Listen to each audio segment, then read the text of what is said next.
So, a couple months ago, when I was starting to have some problems with the Z, valve cover gasket started leaking some oil, and that oil took out the alternator.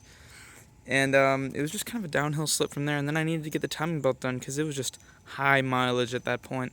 And I realized maybe it was the time for the Z to become a project car opposed to daily driver, which it was. And I put about 10,000 miles on that car.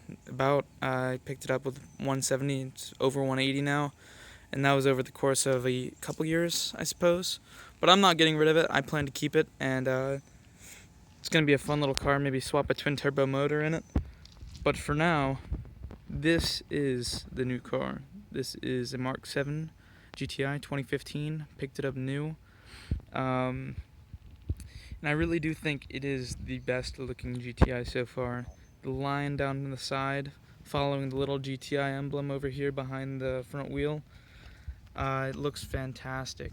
And the front is just more aggressive than ever with these hard curves and just well sculpted bodywork. I did not opt in for the lighting package as I got the bare minimum base GTI just to see if I could get the most affordable GTI possible. Differences from the Mark 6 are that these LEDs at the bottom are a little reworked. They're hidden way back there, and they look great, but I'm sure they'd look even better if you had the xenons to match. In addition, the grill's changed up a little bit. It's one red stripe across the bottom opposed to the two that the Mark 6 had, and just overall design rework. Now, of course, the main difference between the Mark 6 and the Mark 7 is the drivetrain and chassis. As many of people on the internet know, that the Mark 7 has a new MQB chassis, opposed to the previous Mark 6, which utilized chassis that had been used in previous generations of the GTI, even the Mark 5 and Mark 4. So this is all new, and that's something that was really enticing about it. It's just new technology, and lot new possibilities, a lot of new possibilities.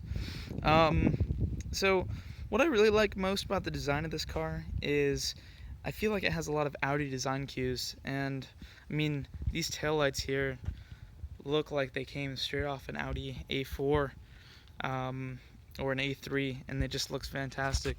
This rear diffuser thing, it looks great, and the dual polished exhausts, they also look great. I did not get the performance package. If I did, the GTI logo would be red. But like I said, I got the very base model. I'm going to go ahead and unlock the car and let us in. I did get the windows tinted the same week I got the car, just for keeping the sun out, keeping it nice and cool during the summer. So, the door just sounds very nice to close. It's nice and thick, sounds good to open. So we're stepping into the car. And this is absolutely my favorite part of the car right here. This steering wheel is beautiful. It looks like something straight off an Audi R8 or any other high-end cars. The flat bottom, of course, race-inspired, looks great. The trim in here, standard, has this kind of carbon fiber look to it. Gets smudged up easily, but very premium quality. And it's high-quality plastic. It doesn't feel like it's going to break. Right here we have the golf ball shifter, short shifting, 6-speed, and then down and over for reverse. You gotta push in. I'm gonna go ahead and start up the car so you can see the infotainment system and other little features that it has. Here's the new switchblade key. It's a little bit different from the traditional, which would flip up differently. It's a great little key, and it looks great. And I love the little engraved GTI. And I did not get the keyless entry. If I did, there would be a little button here. But I'm perfectly okay with going through the hassle of doing this. So, it's pretty cool. Always says GTI when you start it up. And I guess that starts with our first feature, is that it has Bluetooth, and it's connecting to my phone right now, and it'll start playing music, but I'm gonna turn it down so we don't have to deal with that.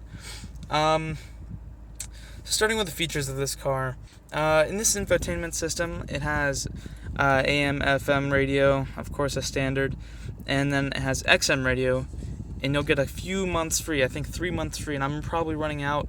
I probably won't buy it again because I have Spotify, and I'd much prefer to use that through the Bluetooth.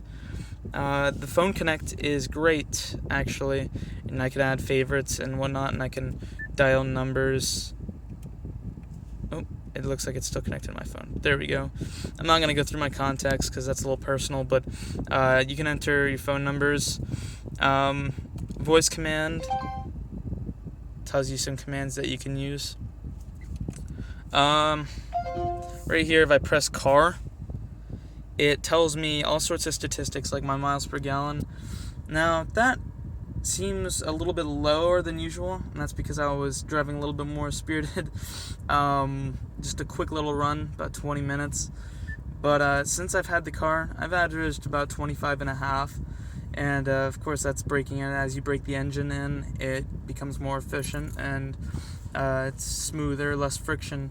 So I can only expect that to go up into the 26, 27 range, which was predicted. You think about 27, 28 miles per gallon combined is what you want. And I don't usually do highway driving. I do about a quarter highway driving, maybe a third, and a lot of city driving. So I think that's pretty good. On the highway, coming back from Soho, going up to Soho, of course many of you might know what that is. It's the Southern Worthesea car show. I got upwards of 35 miles per gallon. So 35 in a GTI. And that's the best it's ever been. So very impressive and a huge selling point of this car. And that brings me to the other selling point, and that is the engine in this thing. With this, they retain the same 2.0 TSI that was found in the Mark 6 and later Mark 5s. TSI with the timing chain, 2-liter turbo direct injection, and if I'm not mistaken, it's direct injection, but it makes a lot of power, 210 horsepower, 258 pounds-foot of torque, and what you really like is the torque, and it's everywhere. You can be at 2,000 RPM, just hit it, and the torque will pull you up anything. I can be going up a hill in 6th gear, 45 miles an hour, and it will pull up it without an issue. And I had the Z, I would have to downshift, even though the Z had power, like, it was more powerful, had more horsepower than this car, but this car's torque more than makes up for it. So, this engine is just very well balanced, very powerful, and I'm sure I will see an APR upgrade in its lifetime, but just not while I have this glorious warranty. As, you know, a 24-year-old car owner, I am going to treasure this warranty for as long as I can. But anyway, this car just is very, very well made. Everything feels good. These feel good. I did not get the climate control because that comes on the Autobahn model, and that's getting up into $30,000, and I just do not have $30,000 to spend on this car. The parking brake, nice piano black trim. It feels great. Very easy to pull. And like I said, the golf ball shifter feels great, nice short shifts. And all these buttons on the steering wheel are pretty neat. I mean, I guess the volume button could be done a little bit better, like a little rolling or something like that, but I don't mind pressing the buttons. It feels good. But yeah, look at that steering wheel. It is just beautiful looking. I do not have auto lights. That is more of the Autobahn and SE trims. And I do not have the sunroof either because that's a SE trim thing. But anyway, if you want a base model GTI, I would say go for it because this car is just extremely well equipped and you'll be happy with everything. I mean, it even comes with a lap timer. Yeah, a lap timer. So in case you ever need one of those, you get to use it. So, this car, if you are thinking about getting one of these cars, I would highly advise going to TrueCar. That's what I did and knocked a couple grand off the price, the MSRP. Actually, almost $3,000 off MSRP. So I would highly recommend going to that website, and I would highly recommend this car. I'll make plenty of videos in the future, hopefully, of me driving it, and you get to hear the engine and the surprisingly loud turbo. It's just a fantastic car, and I highly recommend it. Many more videos to come. Make sure to subscribe. Thank you.